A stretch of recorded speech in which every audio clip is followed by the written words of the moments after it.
नमस्कार, मैं air marshal Sanjeev Kapoor. एक डेवलपमेंट हुई है पिछले कुछ दिनों में, जब पाकिस्तान के प्रधानमंत्री शहबाज शरीफ और उनके army chief field marshal Asim Munir Saudi Arabia गए।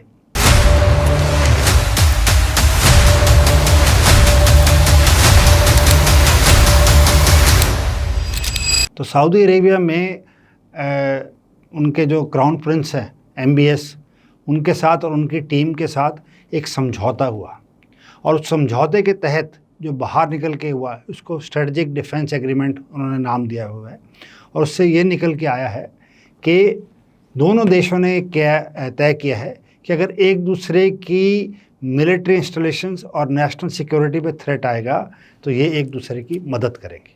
बस इतना ही निकल के आया है। और आपने देखे होंगे बहुत सारी तस्वीरें, पिक्चरें हाथ मिलाते हुए, और शहबाज शरीफ और आसिम मुनीर जो सऊदी क्राउन फैमिली है, प्रिंस, उनके साथ उनकी काफ़ी फ़ोटोज़ आ रही हैं। इसकी क्या इम्प्लीकेशन है इस एग्रीमेंट की? ये एग्रीमेंट इस वक्त क्यों आया है, और इससे जो आसपास के देश हैं, इलाके हैं, इनके ऊपर क्या इफ़ेक्ट पड़ेगा, ये मैं कुछ मिनटों में आपके साथ कवर करता हूँ। अगर आपको ध्यान हो तो लास्ट वीक इज़राइल के लड़ाकू जहाज़, मैंने एक प्रोग्राम भी किया था, 1500 किलोमीटर चल के आके उन्होंने कतार में हमास की जो मीटिंग चल रही थी उस पर स्ट्राइक किया। अभी तक इज़राइल ने 7 अक्टूबर 2023 से, जब से युद्ध प्रारंभ हुआ है, ये छठा देश है जिसके ऊपर हमला किया। कतार अब एक छठा देश बन गया है जिसकी एयर स्पेस में घुस के उन्होंने अपने टारगेट्स को मारा है।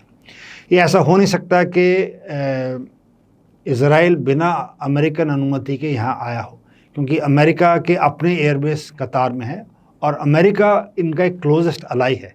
और अगर आपको ध्यान हो तो कुछ महीने पहले जब डोनाल्ड ट्रंप कतार गए थे तो वहाँ के अमीर ने उनको $450 मिलियन का एक पर्सनल जेट जिसमें गोल्ड की फिटिंग्स हैं प्रदान किया था।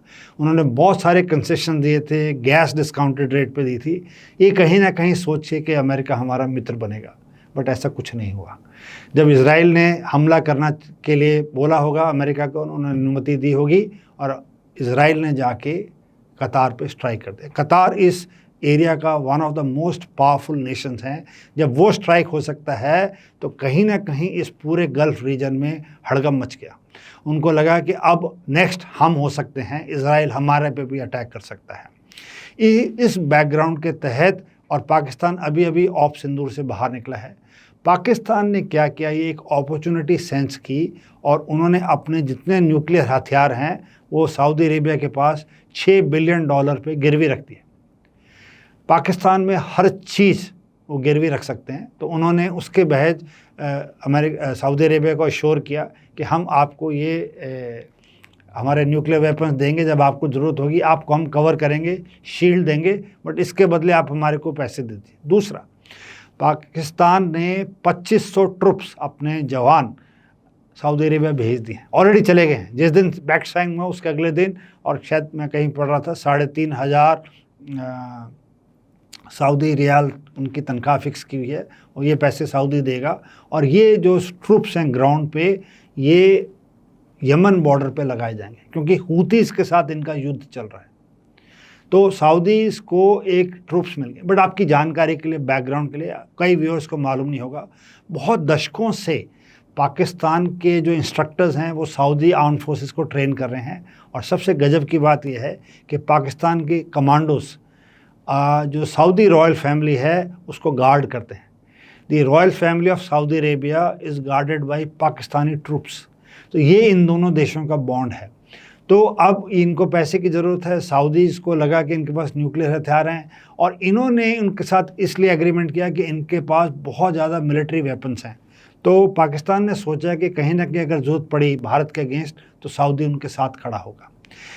इकोनॉमिकल इंटरेस्ट भी आते हैं, क्योंकि भारत जो रूस से तेल ले रहा है पिछले 3 वर्षों से, उससे करीब, मैं पढ़ रहा था, $120 मिलियन का नुकसान हुआ है रिफाइनरिंग का सऊदी अरेबिया में। ये पैसा अगर हम रूस से नहीं लेते तो ये पैसा सऊदी अरेबिया को जाता। तो ये उनके मन में भी है कि भारत कहीं ना कहीं रूस से तेल लगने लग गया है हमारे से छोड़ के। नेक्स्ट कारण ये है कि इस घटना से 3 देश मेरी समझ से सबसे ज़्यादा अफेक्ट होंगे इस एग्रीमेंट से। पहला है इज़राइल। अब इज़राइल को ये जब पैक्ट हो गया है तो जो पाकिस्तान के न्यूक्लियर हथियार हैं अब वो इज़राइल के अगेंस्ट भी यूज़ हो सकते हैं। तो कहीं ना कहीं पाकिस्तानी न्यूक्लियर आर्सेनल अब इज़राइल के टारगेट पे रहेगा। ये समय बताएगा कि वो स्ट्राइक करते हैं नहीं करते हैं, बट एक थ्रेट बन गया है। दूसरा सबसे बड़ा खतरा ईरान को है। ईरान इस रीजन का सबसे पावरफुल नेशन था कुछ साल पहले तक, और ये कतार में काफ़ी इनके साथ समझौता था ईरानियन हेल्प का, और कतार ने बहुत इंटरमीडिएटरी रोल प्ले किया, चाहे वो हिजबुल्लाह की टॉक्स में हो, चाहे वो हमास की टॉक्स में हो, चाहे ईरानियन सैंक्शंस के प्रति कतार इनके साथ खड़ा था।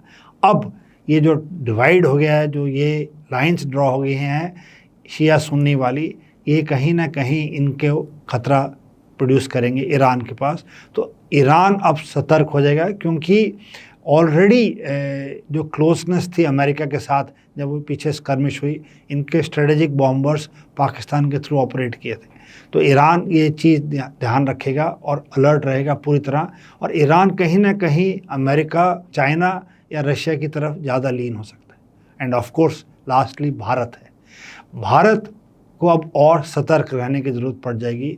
भारत ये क्लियरली नहीं आया है कि सऊदी ट्रुप्स पाकिस्तान में आएंगे या सऊदी किस हद तक मदद करेगा पाकिस्तान के लिए, बट जब ये एग्रीमेंट हुआ है डिफेंस स्ट्रेटजिक एग्रीमेंट, तो भारत को भी अब सतर्क रहने की आवश्यकता आ गई है, क्योंकि सऊदी एक बहुत ही अमीर देश है, और वो अगर एग्रीमेंट में आ गया पाकिस्तान के लिए मदद करने के लिए, तो हमारे लिए चिंता का कारण है, क्योंकि उस पैसे से जो $6 बिलियन ये दे रहे हैं और जो बाकी मदद वो मांगेंगे, उससे वो ऑफ द शेल्फ अमेरिका या यूरोपियन कंट्री से या चीन से कहीं ना कहीं से हथियार ले सकते हैं।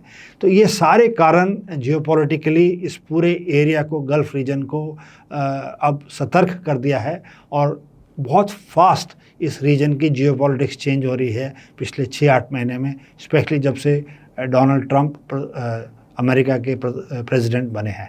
तो ऐसी और बहुत सारी जानकारी मैं लेके आता रहूँगा। मेरे चैनल को सब्सक्राइब कीजिए, फॉलो कीजिए, और current affairs, defence and geopolitics पे, स्ट्रेटजिक अफेयर्स पे मैं बहुत सारे ऐसे और टॉपिक्स लेके आऊँगा। Thank you very much and जय हिंद।